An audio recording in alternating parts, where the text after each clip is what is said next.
This is Haymaker Combat Sports. Hear it here, coming straight from the source. Only with the real, they ain't here to dress it up. Sweet science, MMA, you can get it all from us. Trust, 5 stars cause it's lava. And through the fight game, we can guide ya. Slick talking, putting them in caution. Passing all the goals cause the audio is awesome. What you waiting for? Spread the word, tell a friend. This the podcast where all of the discussion ends. When they start going strike for strike, this the show that'll tell you what you seen in the fight. They ain't playing on the mic, this a welcome to the show. Warm it up for the squad, Haymaker of the bros. I'm about wow, you can hear from the pros. It's Haymaker Combat Sports on the road. Welcome back to Haymaker Combat Sports. I am your host, EJ Reed, joined by my fellow hosts, Aaron Ehrenmeyer, Steve Johnson. We got producer J-Bomb behind the scenes. How's it going, fellas? Going good over here. It was a good little weekend of fights, man. We got a lot to discuss. Oh, yeah, definitely a lot to discuss. How you doing, Steve? Pretty good. I guess the results of UFC, I don't know, I guess refreshed me, I guess. So it's a whole new slate, I guess. Yeah, this past weekend definitely changed the landscape of the MMA world. But before we get into the card, this is kind of like a monumental, occasion for the show, because this will be at the last of Admire's era on his weekend vacations. By the time we do the next pay-per-view card, at least, he will be a free man. Got two left, man. 2 left. Any stories from this past weekend? No, not really. Nothing exciting in my pod, but in the pod over from me, little Mexican guy versus a about 6'6", 280, 290 white guy. White guy beat the fuck out of him, man. Man, I thought you were gonna say like a underdog story where Mexican guy, got all his strength and beat the guy up. Nope. But we seen the guards rush the Mexican guy out. His head was all bloody and stuff. And then they locked down and they went in and got the white guy. He didn't give him no problems. He cuffed up. He wasn't talking shit. Really didn't show no emotion on his face. They walked him down the hall by us, but this dude was taller than the doorway. I was like, man, that's a big fucking guy. Man, Steve? I'd love to say, you seen the movie Watchmen? I think so. Warshik, one of my favorite lines. It seems like that scenario where he said, I'm not locked in here with you. You're locked in here with me. You know what I'm saying? He started fucking it right here. So, yeah, that would have been hilarious to see. So, were they cellmates? I don't know if they were cellmates or what, because we can't really see in there. We can barely see into the other pods because it's kind of octagon shaped and, very few windows. But they were at least in the same pod. I know that much. Usually there's not a lot to fight about in there. Usually if somebody's just talking shit or somebody steals something, that's a big thing. You get your ass beat if you get caught stealing. Them guys don't have a lot of money and they they value their shit very much. Did they ever tell you the reason why they were fighting? No, they don't tell us shit, man. They don't even want us like yelling through the glass, or a lot of the guys try to talk sign language to the other pods because we can't really hear them. And they try to keep all the business in one pod. The guards don't tell us shit, haven't found anything out. Man, that's crazy. But he got him pretty good, huh? You said he was leaking. Yeah, he was leaking, man. I'm guessing it was a first round TKO. You said the Mexican guy was 5'5". Yeah, he's about 5'5", 5'6". He wasn't that big of a boy. Yeah, it was about maybe a welterweight against a heavyweight. Man, it sounds like the big boy is kind of a bully, huh? Yeah, but you never know what the little guy did. The little guy might, a lot of the guys in there have little man syndrome. They got to talk a big game and try to be intimidating, and then somebody calls their bluff. Hey, you know what they say? Talk shit, get hit. Yeah, exactly. So there was fighting inside of Ad Myers Weekend Resort. But there are also some fights in the cage this past weekend. We had UFC 293 going down in Australia. And on paper, this card was trash. But this card definitely has some interesting results, especially when it comes to the main event. Before we get into the main card, I'll read off some of the results of the prelim fights. You had Kevin Josette defeating Kiefer Crosby by submission in the first round. Gabriel Miranda defeating Shane Young by technical submission in the first round. Charlie Radtake defeating Mike Lathinta by decision, unanimous decision. Then on the other prelims, we had Nazrat Haqparast defeating Landon Quiones by decision. Jamie Malarkey defeating John Makdessi by decision. Cheppy Mariscal defeating Jack Jenkins by TKO. And then you had Carlos Ulberg defeating John Dun-Un by submission in the third round. I didn't get a chance to watch any of these prelims. Did y'all get a chance to watch them? I did watch the Ulberg versus Jung. That was a wild fight. I mean, oh, yeah? I don't want to sound, I mean, this isn't meant to be racist, but when you see an Asian light heavyweight, they just look bigger than everybody else. I mean, that dude looked stacked, and that was a violent fight. It was initially, I think it was just going to go to decision, but they played the tape back, and Jung actually tapped at the last second. So it ended up being turned into a submission win for Ulberg. It was a good fight. Jung was beat up. I mean, he was bloody. He was swollen. It was a damn good fight. If you have a chance, go back and watch it, or at least I've learned a new thing. You can see all the fight highlights on TikTok. Like, that's where I watched all these fights first. I just wanted to get all the highlights and the finishes, and then went back and watched them. But if you just type in Jung versus Ulberg, it's there, and it's a pretty good fight. Yeah, going back to what you said earlier, I'm not a scientist or expert, but a lot of times when you see the Asian fighters, they're not in the heavier weight classes. I don't know why. I don't know if it's a scientific thing or something, or, you know, they just don't focus on bigger guys going into that sport in their country. But you got a point when it comes to that. Yeah, I'm definitely going back and looking at those prelims. Now that you said that fight was a banger, I usually typically do throughout the week. If I don't get a chance to watch them live, I'll go back and watch them throughout the week, especially if there's finishes. I don't know if you got to watch any of them, Steve. Oh, definitely. I was able to actually catch all of them and sit and watch them really? all. Yeah, definitely. And any of those prelim fights stand out to you?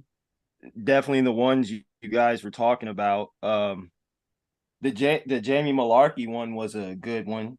Oh yeah. Let's see. Blood Diamond was okay, and Charles Ratke. Mm-hmm. And the only reason why I was interested in the first one, because they're talking about what got me into the card was the introduction, the first one. Kevin Josette saying he trains around McGregor. You know what I'm saying? Oh, yeah? So, oh yeah. And he was doing well, but you can see that he needs work because he didn't even defend a rear naked choke. Like, didn't even attack the arms or nothing. So that's hold on. So which one of those guys trains with Connor? Kiefer Crosby. Oh, Kiefer Crosby. Okay, because yeah, I say it looks like he got choked out by Kevin. So it's Kiefer's the one that trains with Connor. Mm-hmm. And Connor's camp trains with John Cap. Yes, exactly. Yeah, he's the one he trains with him. Mm-hmm. Because they were talking about it over the commentation. Yeah, the results, show that he trains with Conor McGregor. Mm-hmm. Yeah, his style almost you can see resemblances in it too. Other ones are pretty good. Didn't stand out too much. Wanted to look for blood diving because I saw he had a few highlights where he literally throws his upper body out the way to throw a kick. But didn't impress me. And Jamie Malarkey, and I don't know which ones y'all caught, but I did, like I said, I seen all of them. So Jamie Malarkey, he ended up getting a good fight in because I think he was the upper dog, and Madisky was the underdog, and he gave him a good fight. Ended up bloodying him up, and everybody was thinking Jamie Malarkey was going to steamroll him. Jamie Malarkey was also the taller and bigger guy too, so that surprised me. And you guys talking about Carlos Oberg and Daewon Jung, we can use people of the race to validate it. Bruce Lee said it, and that's why they said, Asian countries didn't like him sharing the arts to America because they were smaller people than the Americans. But that's why Bruce Lee incorporated mixed martial arts. So seeing a Asian and a light heavyweight saying they're smaller people on ratio, I wouldn't say that's wrong to say. But he definitely delivered a good fight to Carlos Ulberg, to where I've seen his fights, and he's one of those people you look at that have skill. And saying that, where these Justin Tafa's and skip a lot of these, I don't want to talk too long. That was the last. No, Tafa was the. Is that still prelim or is that? No, that's we're good. Okay. That's main I card. see it. Cars Allberg is the last one. So yeah, that's my opinion on the whole undercard. But before we move on to the main card, going back to we were talking about Conor, did y'all see the news that he got his black belt in jiu-jitsu? Alleged. You said allegedly? Oh, I say alleged. Some of those bigger names, they can pay and buy a black belt. If Conor's paying X amount of dollars to a very highly regarded practitioner, he's going to get his black belt a little bit faster than a guy that doesn't pay as much or something like that. Prove me wrong. Go into a grappling tournament and show me what Conor's got. Then, if he's busy doing that, why isn't he in the cage fighting? Why isn't he training? Why isn't he in the testing pool? Did he get his black belt on his Lamborghini yacht? Like, when did he have time to get this black belt? Yeah, because that's all I keep seeing is him on his fucking yacht. So handed him his black belt. He had that in one hand and a bottle of Proper 12 in the other hand. Yep. And McDojo issued black belt. Yeah. Well, who's the coach? They said they call him like the McDonald's of giving black belts. It's like a fast food. I can't remember the guy off the top of my head. I don't know if it's a Gracie. I can't remember the guy off the top of my head, but it's one of those practitioners that just gives it out. Basically, if you give him some money, like Admire was saying. I want to see who gave it to him. I should have been like Kavanaugh. Kavanaugh, yeah, that's what I thought he gave it to him. Yep, that's what it says. Jeez.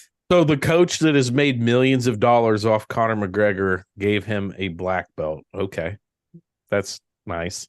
That doesn't sound suspicious. Hey, they say martial arts is more than fighting. Probably earned it that way. I mean, it's also taking shots of whiskey, I guess, and use. Well, enough about Conor. Let's get into this main card, fellas. Like I said, UFC 293 taking place in Australia, and the current jerker of this one was Tyson Pedro defeating Anton Turgo. I'm messing up his name already. Turkaldi by KO first round.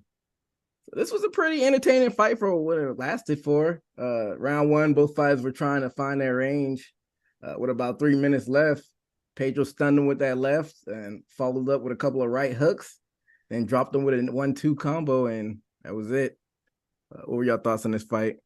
Yeah, that was a mean left that he landed on him. It was a entertaining fight, like you said, for what it was. Just great way to open up the card. It was violent and good. I believe I picked Pedro on this fight, so I was pretty happy to see him with the win. Definitely. saw it, Pedro get the win. Not only he had a good fight, ended with KO, but I loved his celebration dance too. He set it off for me to see what the next fights were after he got that KO. So heads up for tats off for Tyson Pedro, and I'm pretty sure that gave him extra points of more viewers on his name. Yeah, and light heavyweight is a division where you string together a couple of wins and you can get into that top 15. So let's see what Tyson Pedro does now that he had a little spotlight on himself this past weekend. Let's go to the next one, fellas. We had Justin Taffa defeating Austin Lane by KO in first round. And I was a little bit worried because in the first round that Lane did that eye poke, and it happened to him the last fight. Taffa eye poked Lane that fight where it was a no contest. So I'm like, oh man, it's gonna happen again. But you know, Taffa was able to shake it off, and Lane came out throwing those leg kicks. He threw a lot of kicks. He's a long dude, especially for heavyweight. I don't know how tall he is, but he's a long dude. But he was throwing those kicks. And then Taffa stunned him with that right hand and dropped him with that left hook and then finished him with some animal-like ground and pound. That ground and pound looked vicious. Yeah. What were your thoughts on this fight? Yeah, this fight is exactly why I love MMA. If you've seen both of these guys standing face to face, most people would not have took Taffa on that. Like, physically they didn't look very matched. Lane very tall, very muscular. Taffa just, he reminds me of a smaller version of Mark Hunt, just, a little bit shorter, just kind of husky, but nothing against Lane. He threw a lot of good kicks, like you said. He did very well for what it was, but Taffa, I bet on him as well. I bet on tattoos and the hometown guys. So I got another win there, I believe. Definitely. Justin Taffa got the KO, and like I said, he went off in his celebration too, and he got that win off. And I agree with you, Admire. Like, he reminds me of Mark Hunt. And unless you're jumping around like Chris Barnett and athleticism at his height and weight, sort of like it's almost like you're limited to only fight like Mark Hunt. And definitely has the style of it, and I think he got a win off like Mark Hunt too. So during the fight and seeing his looked like he had durability too, saying that he was fighting, like you said, Austin Lane, who was a bigger person than him. Somebody that wouldn't watch UFC would say he wouldn't have a chance, but I felt that he would get one off like he would, and he did. And so another hats off to Justin Taffa. Yeah, his brother Junior just had a fight not too long ago, like 2 weeks ago, and he got the win too. So I guess it runs in the family. And heavyweight is not the deepest division, so let's see what Taffa can do moving forward. They'll throw him some higher ranking opponents. We'll see. But that takes us to the next fight in the flyweight division. We had Manel Kape defeating Felipe Dos Santos by decision, and Dos Santos came out aggressive and threw like a flying knee with some wild strikes, but then Kape dropped him with that left in the first round, and Dos Santos got back up and settled in for most of the remainder of the round. But then towards the end of the round, both guys decided to go balls to the wall for some reason, and it was a firefight. And then round two, they kind of both settled down. They were more calculated with their strikes.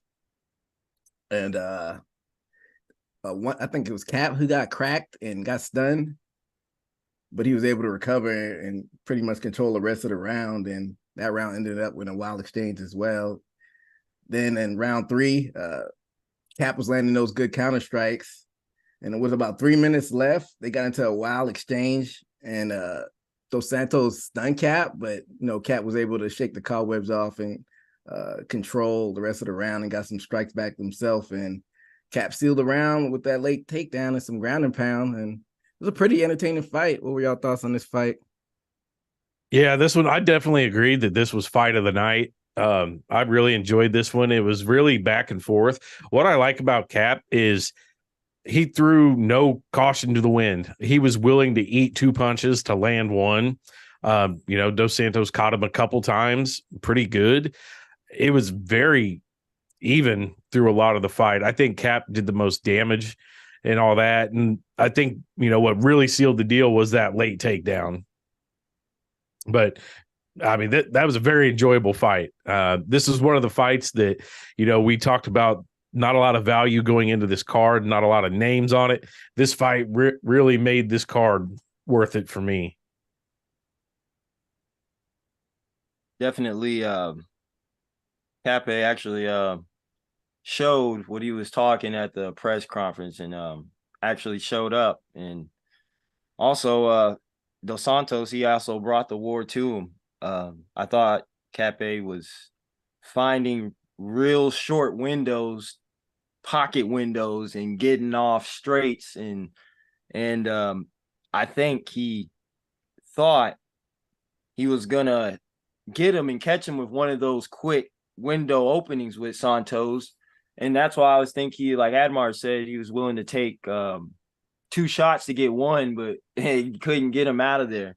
And he came to surprise me with that fight, with this card that we thought was going to be underwhelming. Good fight. Yeah, it was definitely an action-packed fight. And Cap was not ranked before this fight happened, and he's now ranked number 8 in the flyweight division.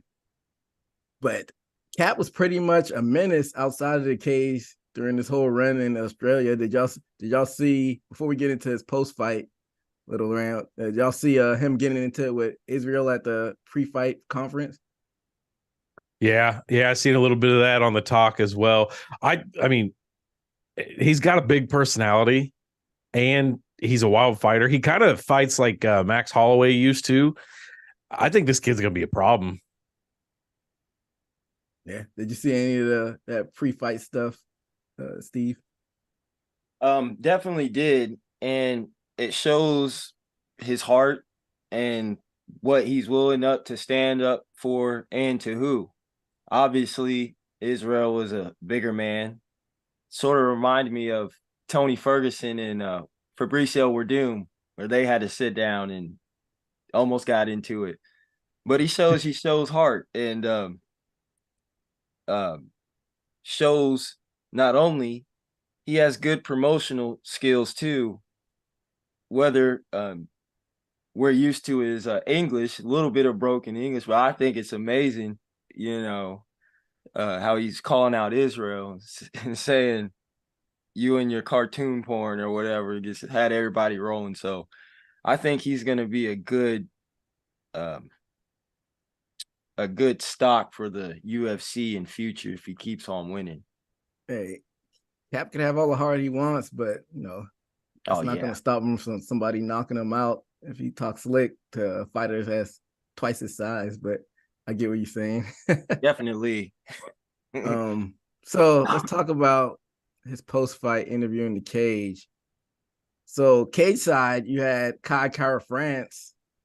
They put the fighters in the crowd, and I guess he's putting his bid for the next fight. I don't know why he was there, because there was no high-profile flyweight fight on the card. But when that was getting into it with Kai Kara France, yapping back and forth, and he dropped the F-bomb on pay-per-view, and not the F-bomb most people thinking about. It's one of the homophobic nature.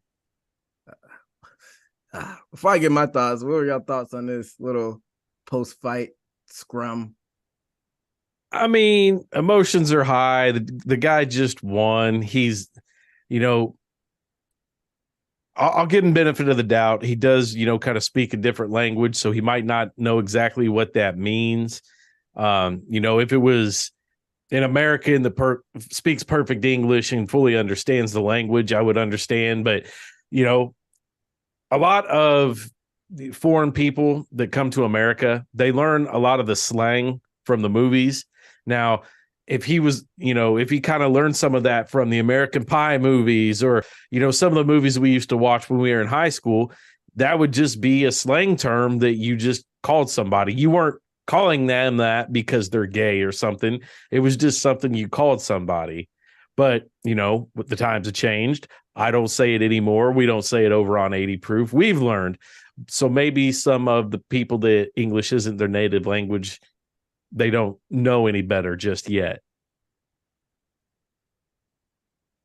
Definitely, that was the along the lines I was gonna say. Coming from another country, it takes a while to get context and expression and with different words.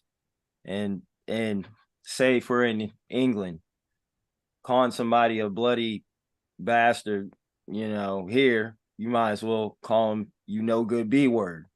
Same context, they will get offended.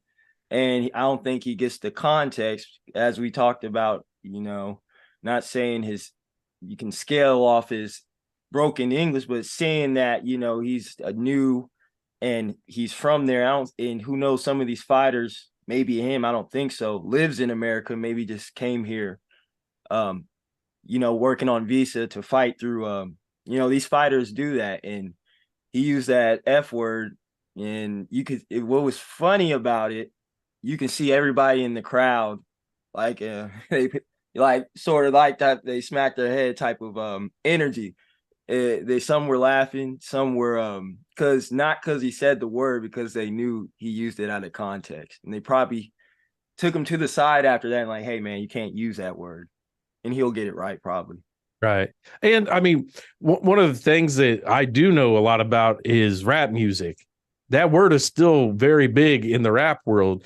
And a lot of, other countries listen to rap music from America. We're the home of rap music. So a lot of them do hear that word and they hear other words that they use out of context. I'll give him the benefit of the doubt. If it was Sean Strickland saying it, no, you don't get the pass. Did y'all see what Dana White had to say about it at his post-fight scrum? I didn't see that part of the post-fight. I don't know if you saw it, Steve. Did you see it? Did you Dana White, what he said about it? Yeah. No, I didn't hear. What did he? So Dana White basically just said, these are grown-ass men. I can't control what they said. He said he was sorry, and everybody makes mistakes. I make mistakes. And to y'all's point, I get it. It's not his first language, and some of that stuff might be lost in translation. But if you're basically a commissioner, he's the president.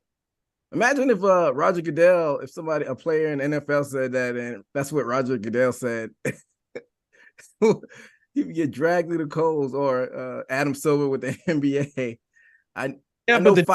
Go ahead, Alan. UFC guys are contracted, though. That's kind of the difference. They aren't direct employees of the organization. So I think that's how Dana gets away with letting people off on a lot of that shit. He just pulls their contractor cards. They're not employees of the UFC. Okay, that's fine and dandy, but if they miss weight, they still could get docked their pay. So you could be an independent contractor all you want, but you're still working for them.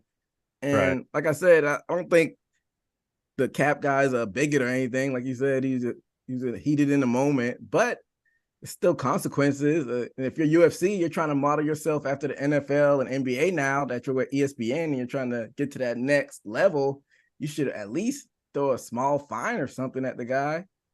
Right. And I think today the UFC signed the contract with Endeavor. Endeavor went through.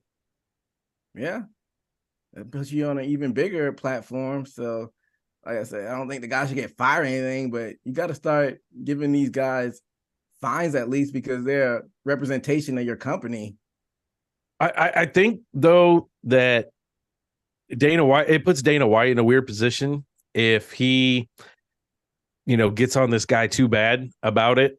And then, Derek Lewis, he says just absolutely insane shit. People are going to expect him to do that to Derek Lewis. It's levels to it, though. when you have like slurs like that, you He could was- probably draw some type of a hard line if they're throwing slurs out. Then if Derek Right. Lewis is saying he's about to go fuck his wife on a Saturday night or something like that, it's Well, he definitely said levels. Ronda Also- Rousey one time. That was funny. That's classic. Man, But yeah, I I just better think they need to set some type of precedent and finally start making some example, or it's just gonna be the Wild Wild West and a publicly traded company that's merged with WWE. That's a PG company over there. So I don't know, man. We'll see. But let's move on to the co-main event, fellas. We had Alexander Volkov defeating Tai Tuivasa, second round submission, a submission that we don't see often, the Ezekiel choke. Early on in that first round, Volkov was using that jab, and he looked crisp on the feet. And I don't know what was going on with Tai Tuivasa. Was he injured or anything? Because he was not throwing a whole lot of volume. And Volkov dropped Tai with that counter right. And moving on to round two, Volkov was just beating Tai to the punch. Like he just seemed like the faster guy. He dropped him a few times and then ended up in the full mount and then getting that Ezekiel choke. And, it was domination by Volkov. What were y'all thoughts on this fight? Yeah, pretty much like you said. Man, Volkov looked just huge next to him. That Volkov is huge, but the fight metrics had the strikes like 107 to 30 or something like that. Tuivasa did not look like his normal self. I haven't heard of anything with him being injured. I had a lot higher hopes for him coming into this fight, especially, being from over there. He didn't look the same. That was a crazy choke. Like you said, we don't see that a whole lot, but it was a fine fight. It was a great showing, but nothing too impressive. I mean, you usually can't say that too much about a finish, but fight was fine. Steve? Oh, it looked like a less intensive version of Cyril Gahn and Tuivasa. It didn't look as fast as Gahn would strike as far as Volkov and his height. But it didn't seem Ty was throwing with the same intensity and going in to get hit to give one. Like he wasn't doing that. Like you said, I don't know if he was injured. For me, this is a fight to where from now on I don't have faith in Ty's strength as far as to knock somebody out. Because I thought he would be able to get this one. Now it really shows me where his skill level is at this point. Good win for Volkov. Still don't think Volkov can get those top 5 fighters yet. But like I said, good win for Volkov. Yeah, I think Volkov is stuck in a weird spot because after this fight, he's now ranked number 6, I want to say. He flip-flop spots. He came in the fight number 7. Now he's number 6, and Tuivasa dropped down to number 8. So I don't even have the rankings pulled up ahead of me. I don't know what would be a good matchup for Volkov, but he's a former Bellator champion, so can't take that away from him. But as far as a top 5, I don't know if you have it in front of you, Admire, a top 5 matchup in the heavyweight. I don't know how he would fare.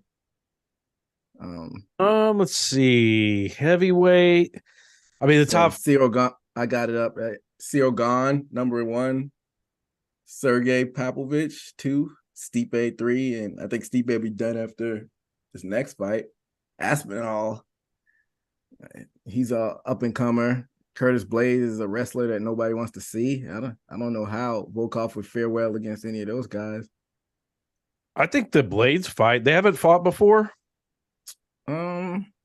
I did have that in front of me. I don't think they have, or they may have.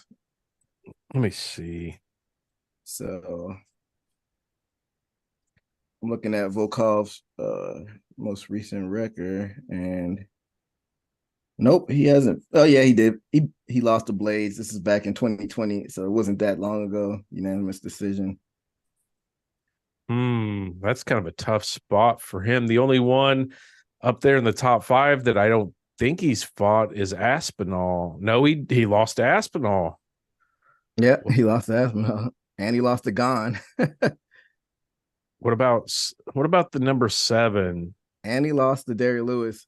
Number 7, that's Spivak. That's the number 7, and he just fought the other weekend, and he lost again. So yeah, put those two against each other. They both lost. I like that.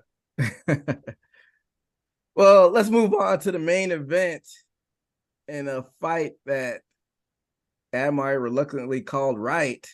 One of the biggest upsets in UFC title history. Sean Strickland defeating Israel Adesanya by unanimous decision.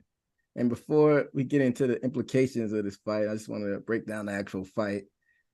So, Izzy came out doing typical Izzy things and was moving around, finding his range. But from the get-go, Sean Strickland was putting the pressure on him, and he was walking him down. And towards the end of the round, he caught him. He caught Izzy and dropped him, and I thought he was going to finish him, and he was putting it on Izzy. And pretty much for the rest of the fight, Izzy was trying to do Izzy things each for the second, third, and fourth, and fifth round. He was trying to stick and move, and then there were spurts of the fight where Sean Strickland just got nice, clean 1, 2, maybe 3, and stole the rounds because Iggy was trying to do small pop shots and really couldn't find his rhythm. And Strickland pretty much took the fight to Adesanya and got the fight. So it was shocking. What were y'all thoughts on this fight? I bet on Strickland, but I didn't have the faith. Man, it was crazy. One of the tweets I saw said this was one of the top 2 upsets in UFC history, and it ain't number 2. It just completely dominated. I thought the fight was going to end in the first round after that little flurry. I don't know if Adesanya had something wrong with him. Dana White said that after the fight, Izzy said, "Hey, I'll tell you about it after the fight, when we go in the back." But I never heard what he told him. But Adesanya was just standing straight up the whole fight. He wasn't doing, you talked about Izzy doing Izzy things, but he didn't look like himself doing his things. He left himself open a lot of times. I think Strickland cracked the code. Some of those fighters, a lot of people are afraid to rush in and get in there with them and put the pressure on them, kind of like people used to do with Anderson Silva. They always kind of hung back and just, Silva clipped them from the outside or would burst on them. And Strickland didn't even give him the chance to stay in his face the whole fight. So it was a different game plan, I believe, than Izzy's ever seen. So it might have just thrown his game off. But I did notice he was just walking really tall. He wasn't in a real fighter stance. He was just upright the whole fight, and it just looked off. Well, definitely impressed with Strickland's win. Didn't know that Izzy said that his injury, which I felt that he wasn't Izzy who he was from what I think. But if that's not the case and he wasn't having his injury, I would say if Israel got beat, it was because Strickland, I was saying in the last podcast that maybe dimensionally he wouldn't have enough tools to fight Israel and get him. And I think I was wrong. It was reverse. I think Strickland was so one-dimensional and in his face that he didn't know how to deal with that. I felt like he won that with 1-2 and a teep kick. And 3 tools and blasted his face and got him. And I think that not only that, if it wasn't the injury, that was the punch that changed the fight, definitely. Yeah, he definitely didn't look the same after that flurry in the first where he was almost out. I think he was just probably rocked the rest of the fight. I mean, think about how many clean shots he landed on him. He landed that big right and then just followed it up with, I don't know, probably 8 to 12 more shots between standing up and going down to the ground. I mean, not a lot of people are going to walk away from that. Izzy, he's a tough guy, but his equilibrium could have been off. The punches hurt. So I don't know, man. It changed the whole course of the fight, probably. So Izzy has 3 losses in the UFC and MMA in general, and all of those losses came in a different variety. When he fought for the light heavyweight title, he just got out wrestled by a bigger guy. That'll happen if you're going up the division. Then when he fought Pereira, he was winning that fight and got knocked out and just got caught on the 5th round. But this loss that he took should be pretty alarming if I'm his camp, because he was doing what he usually does, and those shots that he's able to, avoid in all his previous fights, he just got caught and got hit with the bigger punches, and Strickland was able to steal a lot of those rounds. And I mean, we probably should have seen this coming, because Israel had a lot of past fights where he'll coast like that unless you're really, putting him on his bicycle and forcing him to fight. But like Yoel Romero, that was a pretty underwhelming fight because both of them were counter strikers. But it's interesting though, because he was trying to coast in a fight where somebody was putting pressure in his face. And in the past, if that happened with Izzy, if you put a lot of pressure in his face, he'll catch you rushing in and just knock you out. That's what he did to our boy Bobby Knuckles. But I don't know. Maybe he was hurt. I don't know. The same game plan that he usually tries in the past didn't work. So if you're Izzy's camp, you probably got to go back to the drawing board. Yeah. And one thing to kind of support that he was hurt and rocked through the rest of the fight is kind of what you said, is usually if he was down or something like that, he would catch you. He would find a way to get you. And in this 5th round, there was no sense of urgency from him. He had to know he was going down into that final round and just couldn't piece nothing together, couldn't do anything. And it is kind of alarming. I don't know which is more alarming, a fighter that starts losing the same way, or Izzy who's losing different ways. I truly believe that he believed in his own hype and got a little too big for his own good. Them weird, fight promos that he was cutting, some of the other stuff that's been going on. I think that this might be a humbling thing and we might see a better Izzy come out of this. I hope so. And he kind of gets back to that form. Maybe he just wasn't taking it serious, because if you listen to the way that we talked, if you look at the way the odds makers had it, Strickland had no chance. So he might have just came into that fight like, I got this. And like Steve said, Strickland didn't have a lot of tools, but the 3 tools he had, he was very good at. And that's what was pretty surprising. And that's what won him the fight. So do you run it back? I mean, because usually a champ's champ that's been there up at the top for a little bit, they kind of get that instant rematch when it comes to a decision. But that was such a one-sided decision. Does that happen? Well, Dana White already said plans on running it back. So whether it's deserved or not, that's probably what's going to happen next. And going back to your point, Admire, they think it may have been a little bit of what you said, probably didn't take him that seriously, but I think it was too short of a turnaround, and it's partly UFC's fault. He just fought in April, and they did the same thing to Funkmaster Sterling. He fought in May, and they just ran a fight back, and it's just to stick to their schedule, and I don't think it's right, especially if you're a longtime champion. Usually you should at least get a 6-month break if you're a champion, because it's well-deserved, especially a long-reigning champion. I think that probably contributed to it as well. Yeah, it was a quick turnaround, and I was reading into it a little bit more, and they only booked this match like a month ago.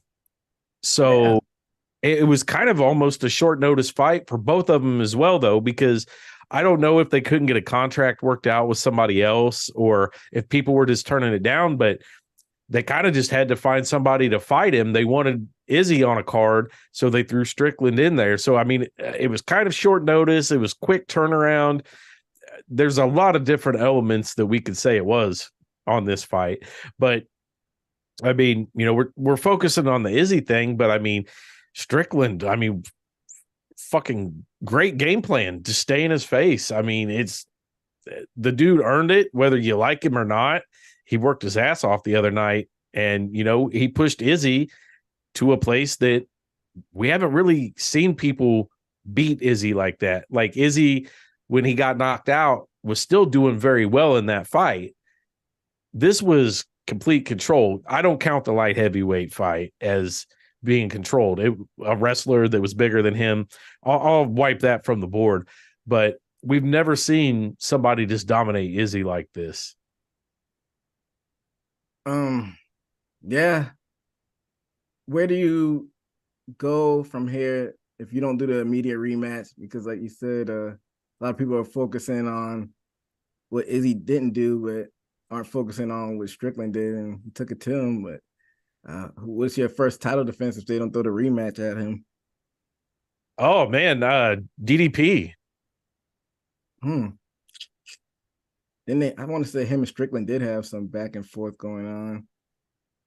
I don't know how many pay-per-view that would draw pay-per-view views that would draw though. I think that Strickland's going to be a big pay-per-view draw, at least for his next fight, just because he's now the guy that took Izzy down, and he wasn't quiet about it. Strickland talks crazy shit. So he's getting up there. His notoriety is still a lot his mouth and his outside of the cage things. So I think that he's playing both sides of the card right. Strickland is pissing off a lot of people, and they're going to buy the pay-per-view to watch him lose. There's the people that are going to buy the pay-per-view to see if his hype is real. And then you have the people that do like him and his style. So I think it'll be a big one. I think Duplessis would actually give him a good fight. Yeah, but like what we saw with Chris Weidman, when you beat a long reigning champion, you don't always get the rub with pay-per-view points. So we'll see with Strickland. Like you said, he talks a lot and he has a lot of controversial sound bites, but we'll see if he's able to carry that momentum forward. But what do you think, Steve? I would say that we could wait with the Paulo Costa and Chimaev fight to see who's the winners of that. Duplessis could be a good one, but we don't know how long he's going to be in healing. I would say it's either that or his only option may be Izzy. If Strickland doesn't have anybody in front of him, it matters if he wants to go for pass Izzy up or get that money, which Izzy, I think, is the biggest draw. If Duplessis isn't, if he isn't healed, I think that might be one of his few only options, Chimaev and Paulo Costa. Those would be interesting fights as well. Well, I mean, they kind of have to be, okay, because you got DDP who's out with an injury, right? Mm-hmm. Bobby Knuckles is number 3 and just got beat by DDP. You have Cannonier up there at 4. And what did he do last? Didn't he beat Strickland? Yeah, he beat Strickland. He's beat before, but did Cannonier beat Vittori, his last one? I think he did. I think Cannonier did beat Vittori. So Cannonier's like the only guy in the top 5 that is available, not coming off of a loss. Mm-hmm. So you have to make Strickland Cannonier, or you do an Izzy rematch. UFC is going to play the business side of it and go for an Izzy rematch. Easy. It's easy. Like, just I'll bet $1,000 right now that that's the next fight they make. Yeah, I'm not mad at it because I don't know how interested I'd be in a Cannonier Sean Strickland rematch because the first fight was kind of underwhelming to me. But Yeah. we'll definitely see. Y'all think Strickland will be a long reigning champion, or you think he's a transitional champion? He'll be one of those guys that probably hangs around the top 5 for a little bit, but I think he'll probably be one and done. Yeah, I don't think he's. And last time he has been in contact with a pretty good sized middleweight, because I think Israel got him once. Alex Pierre, he was a pretty big dude in there with Strickland. And Strickland is not that small of a middleweight. Power when he starts running the Paulo Costas, I just haven't seen Strickland just go at it with these straight wrestlers. From what I remember, and like we said, Cannonier fought him and ended up winning. I don't think he's going to be a long reigning champion, especially these upcoming fighters that are right behind him. Maybe one, you got to get one off, but after that, I don't see it. The competition's just too good for him, I think. Yeah, we'll definitely be on the lookout on what happens next with this middleweight division. The results of this fight definitely shook up the world of MMA in general because we haven't seen an upset like that in a while. But that brings us to the end of the show. When we come back next month for UFC 294, Makhachev, no, not Makhachev, is Islam fighting versus Charles Oliveira. And we'll be back to preview and review that show. We'll be back on a more normal schedule now that Admire's done with his vacations. And before then, we'll most likely also do a recap of Canelo, Jermell also. So be on the lookout on all social media platforms for details about that. But anything else y'all have before we get out of here, fellas? Yeah, I just pulled up that 294 card. It's happening over in the UAE. So there are a lot of the Middle Eastern guys on this card. So that'll probably be a real fun one. Like you said, the headliners, Makhachev versus Oliveira 2. Co-main, you got Paulo Costa and Chimaev. Yeah, the card's loaded with a bunch of Middle Eastern guys. So, they're good with the Sambo wrestling and wrestling, all that. So that'll be a fun card. That's what's up. Definitely a lot of fun fights going on in the world of MMA and boxing. But that'll do it for us here at Haymaker Combat Sports. Until next time, be safe out there. Later. Here, coming straight from the source. Only with the real, they ain't here to dress it up. Sweet Science MMA, you can get it all from us.